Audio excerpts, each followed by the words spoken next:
The Russia-Ukraine war stands at a major juncture once again. And this one could be a point of no return. In fact, Russia is upping the ante, both with its rhetoric and on the ground. The British Prime Minister handing over a blueprint of missile technology to Ukraine has left Russia miffed, to say the least. Let's just peel off the layers bit by bit for you and also tell you what's happening behind the scenes. First, let's take you to the battlefield and tell you how this war seems to be expanding. According to a report in The Telegraph, citing Western intelligence sources, Russia has launched a fresh wave of attacks on European armaments factories under the guise of plausible deniability. How exactly? Let's break it down. The report says the Kremlin is recruiting local gang members to sabotage defense manufacturers. But what's the motive here? Reportedly to test NATO's resolve.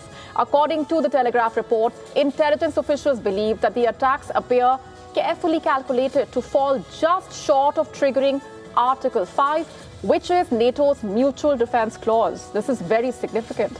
Let's also tell you why this is all the more significant given the timing and what else has been happening.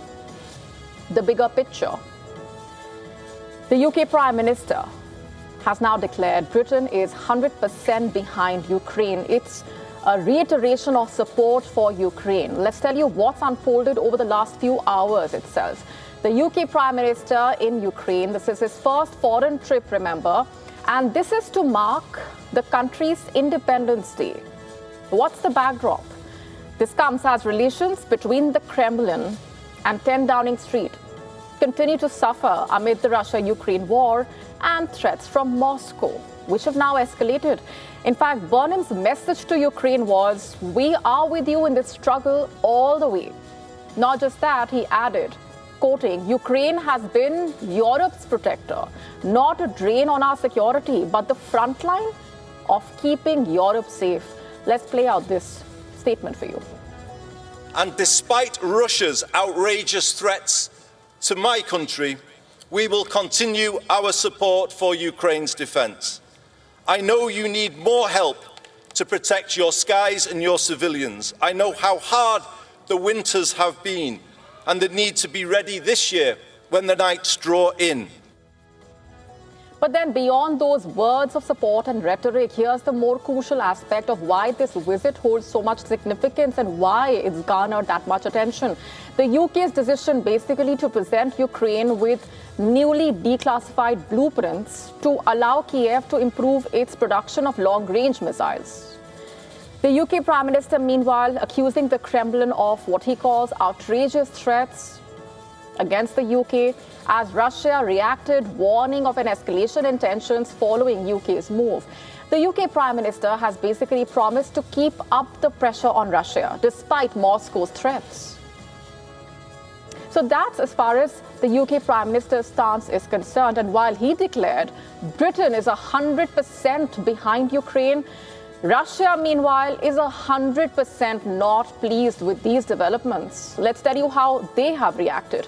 Moscow says the UK is participating in this war and the decision to hand over classified information on missiles will add, quote-unquote, fuel to the fire.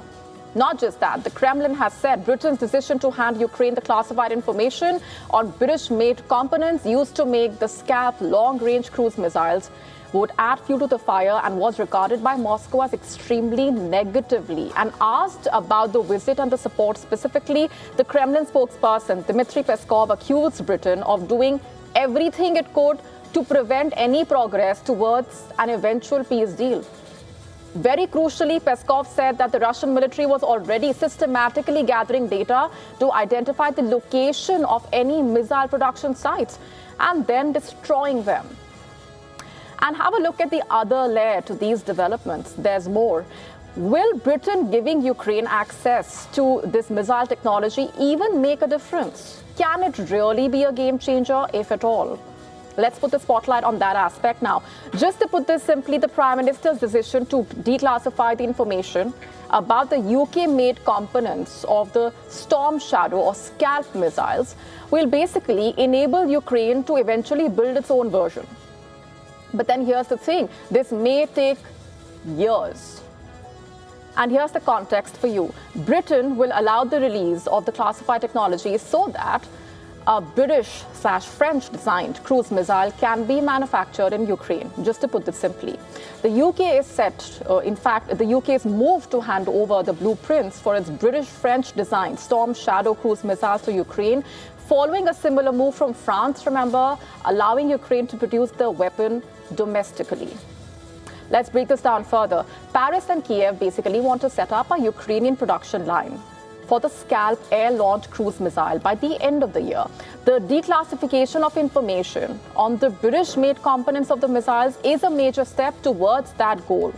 So that's what the announcement is all about. And this move sends out a lot of symbolism. It's an important signal, basically showing that some Western nations are willing to share their expertise to help Ukraine defend itself. So it's a symbolic move, but then it is not going to dramatically alter the war, is what has been said reportedly. Scalp and Storm Shadow missiles have already been provided to Kyiv by both Britain and France. Remember, they have already been used to hit military targets inside Russia. They also rely on complex global supply chains. Even with the blueprints as such, Ukraine might find it hard to source the components. And what exactly is this missile all about that we are talking about? The Scalp air-launched cruise missile, it's known as the Storm Shadow in the United Kingdom. It's basically a conventionally armed, long-range, deep strike weapon, of which Ukraine has used imported versions with success against targets. In fact, it has a maximum range of about 550 kilometers and can carry a 400-kilogram high explosive penetrating warhead, according to the Missile Threat Project at CSIS, the Center for Strategic and International Studies. Meanwhile, on the ground, Russia and Ukraine continue to fire strikes at each other. Ukrainian authorities earlier said 5 people were killed in the Kharkiv region, while Russia says 3 teenagers were killed when a children's center was hit by drone debris. 4 logistics hubs owned by Russia's second largest online retailer reportedly in southern Russia were targeted in Ukrainian drone attacks, according to the company, bringing the number of targeted facilities to 6 since the 22nd of August. Ukrainian firefighters, meanwhile, battled a large blaze at a hypermarket in the southern city of Odessa following Russian strikes, it said. Warehouses were also damaged in the strikes, according to the authorities. Not just that, Ukraine has claimed Russia is amassing more ballistic missiles and considering whether to mobilize an extra 300,000 soldiers. That's what's been claimed. But then where are things headed from here onwards? And what about the prospect of peace or negotiations? As of now, hope seems to be in limited supply as the two sides tread down this dangerous path of escalation.